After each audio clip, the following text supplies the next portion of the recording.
the native people population of North and South America. I mean, they just wipe out entire tribes before they even ever saw a European. Um, Christianity, okay, all of South America, they're all Catholic. North America, we've got a variety, as you all know, but they are Protestant for reasons we'll talk about later.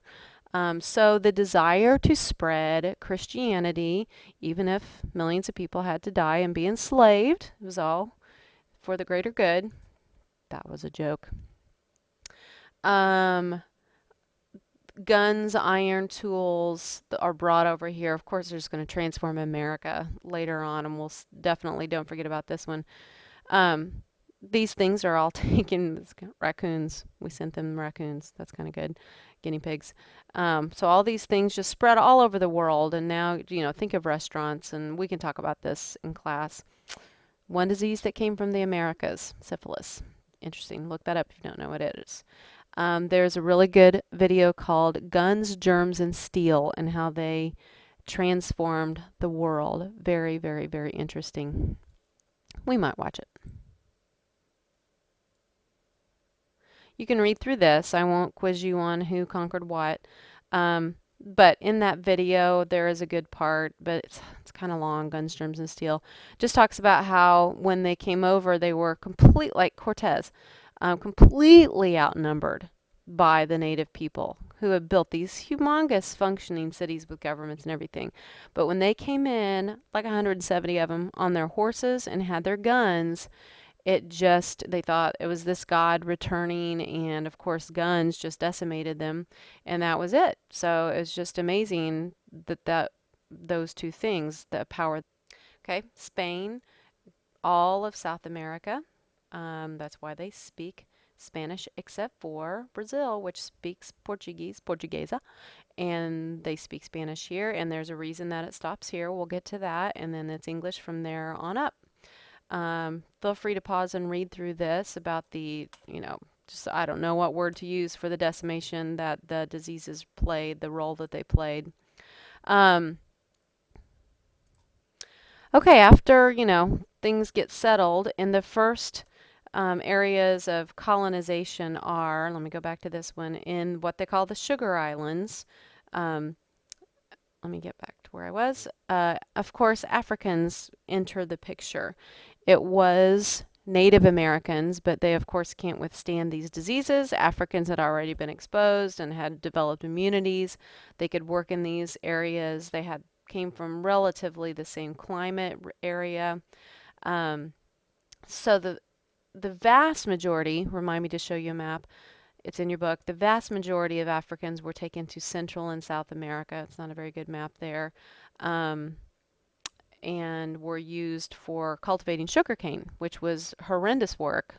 It was believed that it was cheaper to replace dead slaves than try to keep them alive. So the average lifespan was 4 years for a slave, and you can imagine how horrible that was.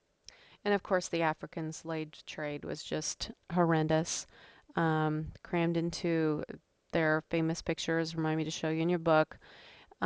Slavery changes throughout history, so remind me to go over that. It was an old institution. It's in the Bible. Slaves obey your masters. And it starts out one way, ends up in North America a different way. This is doesn't I don't see a date on this, but I'm sure this is later. Um, Slavery differed in the Americas in that it was generational, and we'll talk more about that later and how it changed in the United States. And this is why Spain stopped basically at North America with colonization, excluding the West right now. These two fought each other for control of the New World, England and Spain. And so in the year, feel free to pause and read about this, 1588, the Spanish Armada, they kind of were like, think of, Philip II of Spain, the invincible Spanish Armada. They were old, they were tired, they were big, they were slow, and they went to invade England. I'm trying to see if I have a map here. They went to invade England, and they were stopped by the English privateers. And so it is the year 1588 is when Spain was stopped. And um, from that point on, that is why it's kind of like geographically right here is 1588. Except, I don't know why they show this on the western side here. I mean, really, we're talking over here, except for Brazil, which is Portugal. Um, they are defeated over in the what is it? In England, English Channel. The Spanish Armada is defeated by the English privateers, and so that stops the expansion of Spain going north. So from then on, it's going to be England. So that's why we speak English. They all speak Spanish. So in about 1585, you have the first village of Roanoke, the first English establishment. Is it on here? The first one that matters, though, is Jamestown. You can read through this. It was quite the experience. John Smith and Pocahontas, and I'm sure you've seen all of that. If not, read about it in your book. 1607, this is the first colony or first settlement in the first colony of Virginia, named after the Virgin Queen Elizabeth. And okay, you can read about this in Virginia. It took them a while to get established. Lots of issues going on in Jamestown. It was swampy in the area of Jamestown. So right in here is where it was. This is called the Chesapeake Bay region. And it was swampy and moist and warm, and that's a perfect place for diseases and bacterial, water, and viruses, some to thrive. So people would get sick and die, and but you could grow tobacco. So that's eventually what's going to bring them out of it. Here you can read about the French. They're going to settle mostly in Canada, but they don't have any. France didn't have, like England and Spain, the desire to settle. They didn't have the religious component where England allows the Puritans to go settle in New England. They didn't have the desire to spread the Catholic faith like the Spanish did. They had their own internal Protestant versus Catholic wars. So they just weren't driven to settle, so they don't get the big settlements.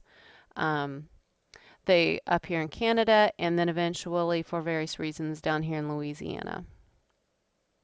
The Dutch, read about that, New Amsterdam and New York and all of that. Okay, colonial life. We'll see how much we talk about this. This is a weird map, but it's the 13 colonies of North America is what we should see the rest there. This is showing the elevation. And geographically, they were extremely different, and they're going to develop differently. And our first areas of development are here in Virginia, the Chesapeake Bay area, and then up here in the New England area. And they are very, very different. So we hopefully will get through that discussing it. Religion was the driving force behind the creation of New England.